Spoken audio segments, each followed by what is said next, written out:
I'm kind of glad on this movie that I got to direct it and I didn't have to play a Hobbit, because, you know, those guys had a fairly arduous time of it. They had to get up at some unearthly hour. How lucky are we to be in New Zealand to see this? That's half of why this movie is so amazing.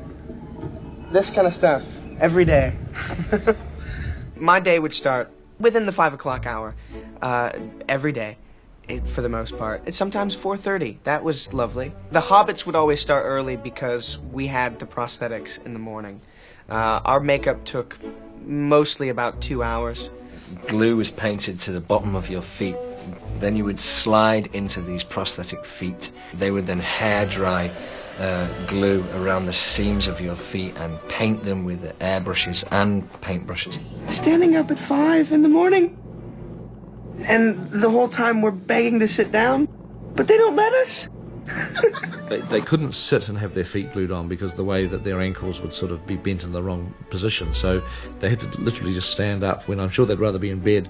We have to be really honest and say that when the days that we don't have feet, we're really excited. Because A, that means we have a later call, and B, we don't have to stand up for an hour and a half. I don't think my wife knows as much about my feet as Sean Foote. And isn't that ironic that Sean's last name is Foote? F-O-O-T-E. Sean Foote. O-E? No E. No E. I want to put an E on there because it's just too weird that your last name is Foote and that you work on my foot. My foots. No E.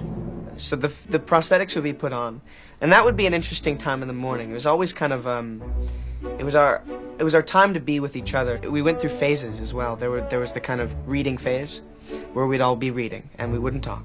And other times we'd be really into music, and the CD would be blaring and everything would be up, you know, just different kind of moods that everybody went through. Every morning I'd bring a book about this big. Pick about 3 CDs to listen to because I'm here for so bloody long.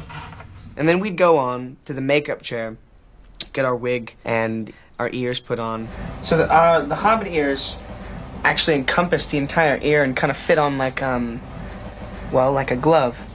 Like an earmuff. Like an ear muff, but completely contoured for the ear.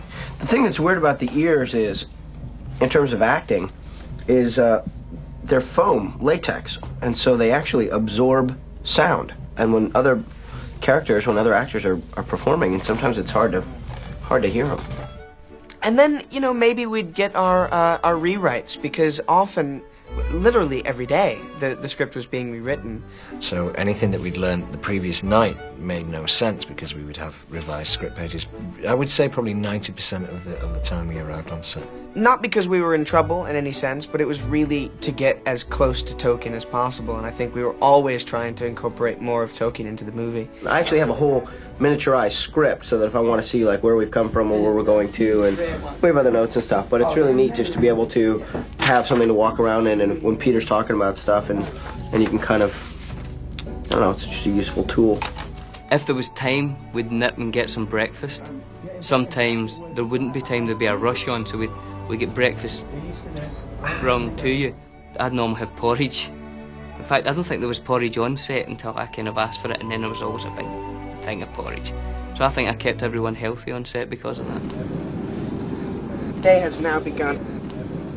I'm now completely transformed into a hobbit. All that I have left is to put on my wardrobe. So I've got my feet, got my wig, got my ears, got my dirt. I'm ready to go. I think I'll go in my trailer now, listen to a little music, relax, and get ready for the scene. If you ever actually made it to set, that's the thing about making movies, is it is such a cliche, but it's so true. Everybody rushes because you have to be there in front of the camera when it's ready to go. But if something goes wrong, you know, a light goes or need to reset something, then it could be another 5 hours.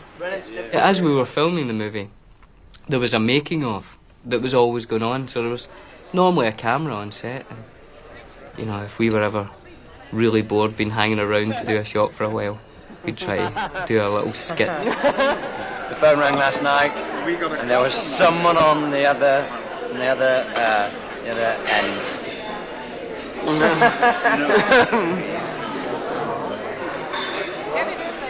It is that thing where you get so used to each other's company and so comfortable with each other that some of the things that you're getting up to keep yourself entertained just start to become a little bit off-centre. So this Elijah guy, you know this Elijah Wood guy? Yeah. Have you spoken to him? Yeah, a couple of things. I was speaking to him today, and he's just been a real idiot. He's a prick. Hey! Hey! Sit down, man. How are you? Hey, good, good. Party seems cool. Isn't it? Elijah Wood! Hey, I've got a present for Down, you. Monahan. I've got a present for you. A present? Yeah. What for? Oh, just yeah. Nothing. Yeah? Just something I picked up. You deserve one, man. That's cool. You guys rule. I'm gonna go and get that. All right. See ya. He is a fucking. Next time, I'm gonna punch him right in the I already did that to him the other day, man. Yeah? Oh yeah. He He fucking cried as well. He was like, Hey, mate. Hey! "Hey, what's going on?" Got an apple? Hey. Hey, you guys. I've never met friends like you before on a set. Shut up. No, honestly, I mean it. Nah, I would agree with that as well. You about my apple? Never been so close to No. two people in my life. Yeah. You know about my apple? Who is that? Be an extra. He's jabbering all the time. I sat down, talking to you, trying to run my lines. Right. Jabba, jabba, jabba. Yeah, constantly trying to interrupt. And I'm busy with Hey, Hey, what's going on? Billy boy. Hey, how are you? Hey, All right. Billy boy. So we need to get back up in a minute or two, I think. Were we going back Yeah, up? I think so. I can't wait to do this scene with you. Yeah. We'll have fun, eh? You're just so giving. I think that's us. Alright, come on, let's go. I remember once, me and Dom were doing this thing. Just bored, you know, we're out in location. And he says, how fast do you think you could touch every table in this canteen? It's just me and him. I was like, I reckon I could do it faster than you anyway. The game that Billy played more than anything was to watch me run around and touch the tables and then to forget to have started the stopwatch and just watch me get more tired, you know, and the time's going longer and longer and just laughing and giggling to himself. And then I go to do it. And as I'm running around, my foot comes off, you know, and flies off. I'm not going hell wet that my foot's come off. And just at that, they say, okay, you're needed on set. And I've got this foot, you know, it's going to take like half an hour to put on. You just feel like an idiot. Of course, the biggest crime I could commit as a director was to have their feet glued on, but then, because of the angles I was shooting that day, to somehow not see the feet. Sean Astin in particular kept a running tally, and by the time he was finished a 274-day shoot, he could tell me exactly how many days he'd had his feet glued on and they weren't photographed. 50 separate days. We got to 50 that we had the feet applied when they weren't actually even seen on camera. In terms of the actual work itself, Peter would wait until we were all sort of present and he'd sort of talk us through things. And then then it's down, and then Billy says, "Oh, look, Mary, it's Frodo." Hobbits are small. They tend to be about 4 feet tall. 3'6" is kind of the average height of a hobbit. Obviously, we're not that size, so there was an interesting logistical issue with making us that size. And it wasn't one trick. There were a variety of things that we did to accomplish that final goal of the size difference between the hobbits and the rest of the characters. We had scale doubles, for one, and we, as the hobbits, had to direct them, which is interesting. So come up, run, and then just sort of, you know, maybe plant your front foot out there and just sort of settle yourself down with that as a bit of a, you know, the little tiny details that made up kind of a simple performance for us. We had to kind of work them out with the scale doubles. And that was required of us pretty much every day. Brilliant. Thank you, Kieran. The most complicated things were probably false perspective, whereby if I were to be doing a scene with Ian McKellen, he would be in the foreground of the shot so that he would just look bigger, you know, because he'd be closer to the lens, and I would be back from the shot, but we would make out that we were level with each other. Amazingly simple in the sense that it is literally just one person in the foreground, one person in the background. We'll look at the eyes. Elijah will be roughly down here. He's not directly opposite you. He's a bit lower, a bit further down the tunnel. He's over here. But also logistically for us as actors, that posed the problem of eyeline. From the hand of Sauron himself. No, don't look at me. Sauron himself. because we couldn't look at each other during the 2 shots, which is a weird thing because you rely so much on the other actor's eyes when you're acting. It's important to have that connection, and we didn't have that connection for those kind of shots. And then there was also blue screen. Here we go, and action! And that was incredibly complicated, and I was really nervous because I was like, this feels really weird. I'm walking on, a blue mat, and there's blue around me, and there's no reference at all to remind me of the place that I'm supposed to be. Did it look alright? Yeah, you can use a little bit of width down here. Down here. Once you're down the step. There's a scene with Gandalf and Frodo in Bag End when Frodo gets up from the table and says, we'll hide the ring and no one will ever find it.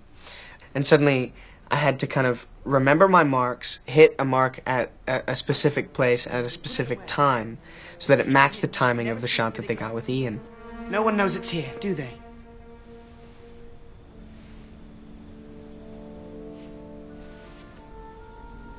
Do they, Gandalf? Probably the most frustrating thing for me was working on my knees. This is probably, the configuration with Billy and Dom is not quite right because Frodo had a clear access through. Just the freedom of movement that you have from having your legs, positioned on the ground is a lot freer than having your knees, because there's a sense of overbalancing or underbalancing, falling one way or the other. And so you've got all of these kind of different technical and logistic and cinematic tricks going on in your head, but at a certain point you have to just kind of squeeze that out of your mind and remember what the story is and remember what your character is and have a profound emotional interaction with your imagination on camera. I think I'm getting the hang of this. We'd wrap generally at about 8 o'clock. Birthday boys are going to Alcove tonight, so if anyone wants to join us. Where's that? What town's that? It's in Hamilton. Hamilton. Yeah. The drinks on the line, yeah! There goes my For the year. So I hope to see people there. That would be lovely. We had to take off our costume, then go into makeup and have our ears taken off and our wigs, which took about 40 minutes. And then have our feet taken off, which took close to about an hour, in kind of soapy water with people hacking away at your feet with brushes and metal sticks and pipe cleaners and toothpicks and all that kind of stuff. Once the feet were off, if it was a Friday, we might have a beer as well, which is nice. You sit there with a beer, somebody rubbing your feet. Come on, does it get any better? I don't think so. That's a typical day in the life of a Hobbit on Lord of the Rings.